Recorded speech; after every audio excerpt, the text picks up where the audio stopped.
And welcome everybody to another edition of the GSMC Sports Podcast, brought to you by the GSMC Sports Network. As always, I'm your host, Kenneth Grunfelder, and it's great to have you guys here on this Monday, March 31st. We have a lot to cover on the show today, but before I get into that, I just want to remind you guys, as always, to tip or donate and get your comments recognized, make sure to hit that super chat button in the chat if you want to see me acknowledge any thought or comment you may have throughout the live broadcast. It makes the show more lively, more entertaining between myself, the host, and you guys, the viewers. We appreciate you guys' viewership each and every day, so any contribution you can make to the show means the world to us as we put out content for you guys each and every day. And also, the other way to help out the show is by going to the link at the bottom of the show segment on the ticker, GSMCPodcast.net.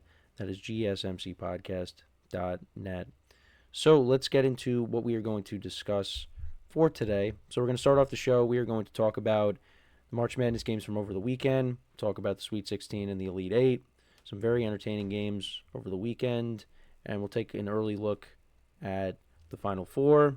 We have all 4 1 seeds advancing to the Final Four, and that hasn't happened since, I believe it was 2008. So we'll get into that. We'll talk about Kirk Cousins. So I saw that, it's a possibility maybe if Aaron Rodgers decides to retire or take the year off. I've seen that. And not sign with the Steelers. Kirk Cousins could possibly be an option for the Steelers, and we'll talk about if that's a good fit or not. Then we'll talk about a couple of baseball segments for segments 3 and 4. We'll get into talking about the Dodgers and their sweep of the Tigers and how they're picking up right where they left off. They got their rings this past weekend, so we'll get into that. And we'll also talk about the American League champion, New York Yankees, as they hit a lot of home runs this weekend, and we are going to talk about their performance against the Brewers as well. And then in the final part of the show, I'll continue my season overviews today. We will be covering the Tennessee Titans. And forgive me if you hear my voice. It does sound not like it usually does. Had a couple of birthdays to celebrate over the weekend, and I'll leave it at that. So yeah, let's get into the first. It was a good weekend. It was a very fun weekend for myself. Definitely needed that. But let's get into the first topic, which is talking about March Madness. Talk about the games from over the weekend, what happened. That is not what I was going to talk about. That's in the next segment. But there we go. So let's talk about the Sweet 16 games from Friday, because we did talk about the games on Thursday. So, some pretty good games. On Friday. Michigan State narrowly passing Ole Miss, 73-70 to advance. That was a pretty entertaining game. Michigan State was able to get the win. Michigan and Auburn was pretty close for a while, but Auburn just could not miss from three. They didn't shoot great from three, but when they had to, they did. They only shot 8 of 28 from three, though, and that was on Friday. But Janai Broom, 22 points. Pettiford had 20 off the bench. But Michigan, their season came to an end. And then you had Tennessee over Kentucky, so they get revenge in the third meeting between the two teams. Tennessee is able to come away with the win, 78-65. And then, Purdue and Houston was pretty close. And Purdue, obviously they made it to the national championship game last year, but, no longer have Zach Edey. But still, they made a deep run. But Houston was able to narrowly defeat Purdue in advance. So now let's get to the Elite Eight games. So Saturday you had Florida, Texas Tech, and you had Alabama, Duke. Now, it wasn't looking good for Florida for a while. Texas Tech had the lead for, I would say, the majority of the game. And then we were getting, towards the end of the game, it was inside 5 minutes, and then all of a sudden Florida just could not miss a shot. And that was with under 5 minutes left in the game. So, it was at one point. Let's see if we can go back for a second. Yeah, so it was 73-64 with under 4 minutes left. Well, then it was 75-66 with 3:14 left. Then Florida hits a three-pointer. They hit another three-pointer. They hit 3 straight threes to tie the game. Texas Tech did go ahead, and then Walter Clayton hit another 3 to make it 78-77. It was like a 16-2 run, and they ended up winning 84-79. Clayton Jr. had 30 points. Thomas Hall had 20 off the bench. So they advance. They come out of their division as the 1 seed with the win. They advance to the Final Four. And then Duke, Alabama. Now, I thought this game was going to be a little bit better, but, I mean, this just shows you how good Duke is this year. They got the best player, and they have a very good team. Mark Sears only had 6 points in the game. Did not have a great shooting day. He only went 2 for 12, 1 for 5 from 3. Alabama as a team went 8 for 32 from 3, and they shot 23 of 65. That's 35% from the field. Not good. Duke shot 53%. They took less shots, but they took control of the game really in the second half. It was close for a little bit, but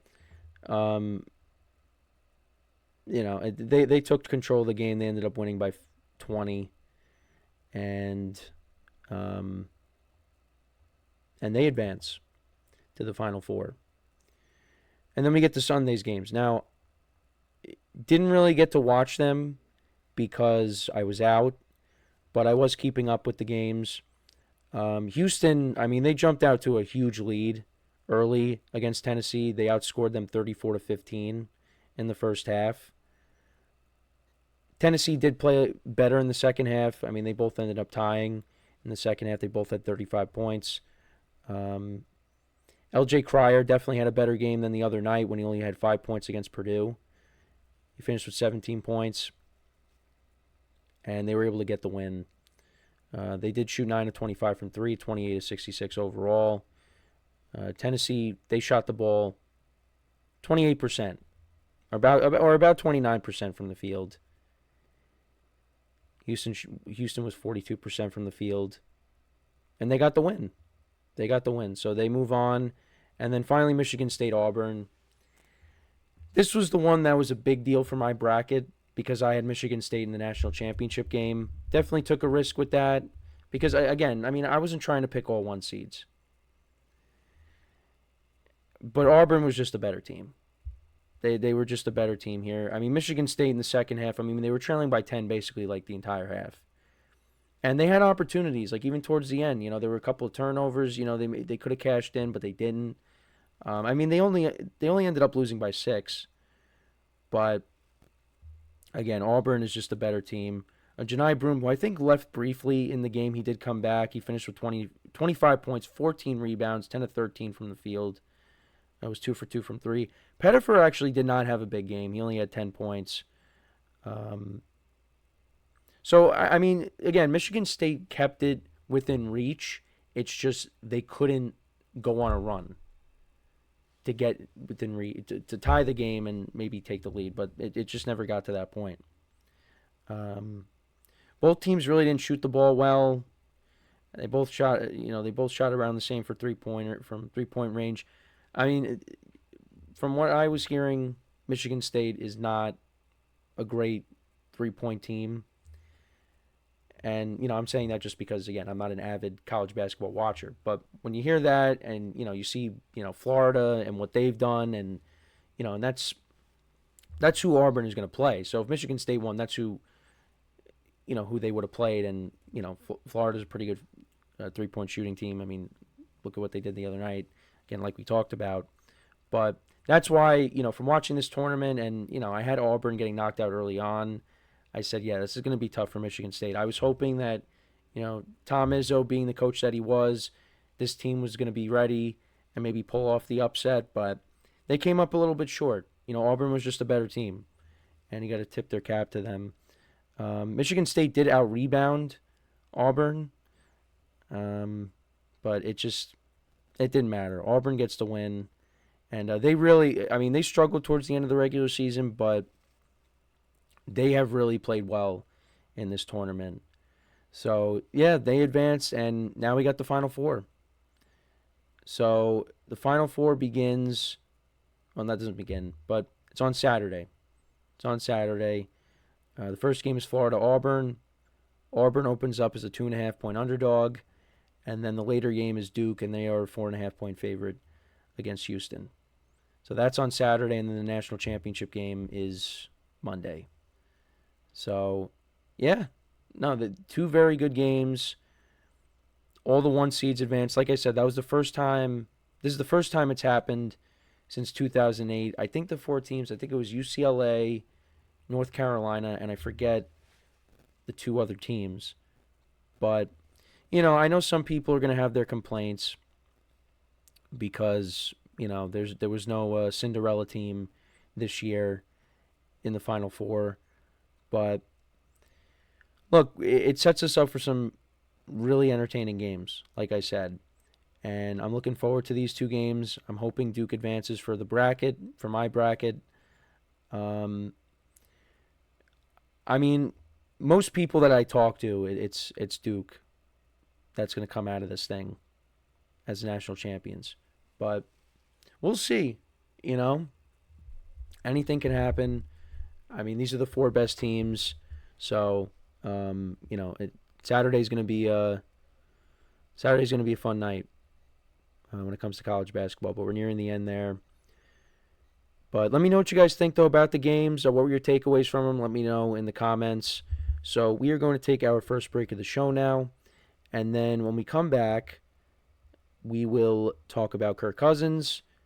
Is he a good fit for the Steelers if they miss out on Aaron Rodgers, if Rodgers decides to retire? We'll get into that when we come back from our next break. So with that being said, stick around, and we'll be right back here on the GSMC Sports Podcast.